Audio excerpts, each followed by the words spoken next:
सुञा थर जी घुटन वांगुरु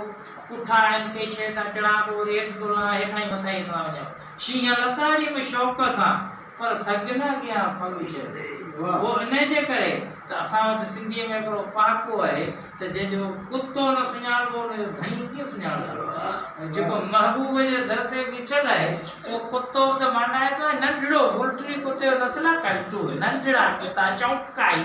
ही बीठो आहे महबूब जॾहिं होॾा खून ख़वार जानवर महबूब जे इश्क में वेस पे उहो ईअं लताईंदो जहिड़ी थरे भेटंदा वेंदुसि ख़बर ई कान्हे त को छा आहे पर महबूब जे दर ते बीठल कुतो माना आहे तो शींहं लताड़ी में शौक़ सां पर सघ न अॻियां फॻी छॾे सब मरू मखमूर वधी आहे हिकु कुतो कंट्रोल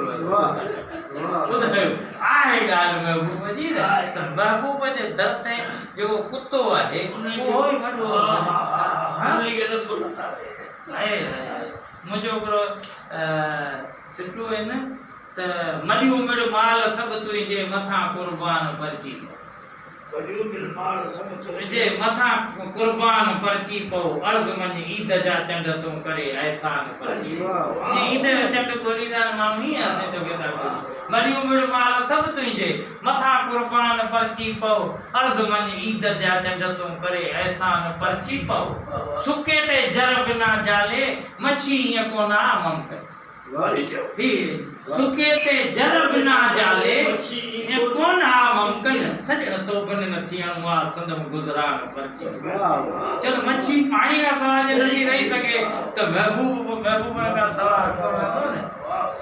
सुके ते जर बिना जाले मच्छी ईअं कोन आ मुमकिन सजण तोबन न थियणो आ संदम गुज़रान परची पो मॾी उमिरि माल सभु तुंहिंजे मथां कुर्बान परची पो जियां कीअं जनवरीअ में तूं जुदा आहीं जवानीअ खां जियां कीअं जनवरीअ में तूं जुदा आहीं जवानीअ खां सवा तो सीअ जो कोन्हे सजण सामान तो कमरो जियां कीअं जनवरीअ में तूं जुदा आहीं जवानीअ खां सवा तो सीअ जो कोन्हे सजण सामान परची पो अर्ज़ मन ईद जा चंड तूं करे एहसान परची पो मॾी उमिरि माल सभु तुंहिंजे मथां कुर्बान परची पो कसम महबूब तोखे आ भेटाईअ जे रिसाले जो ही महबूब न कसम महबूब तोखे आ भेटाईअ जे रिसाले जो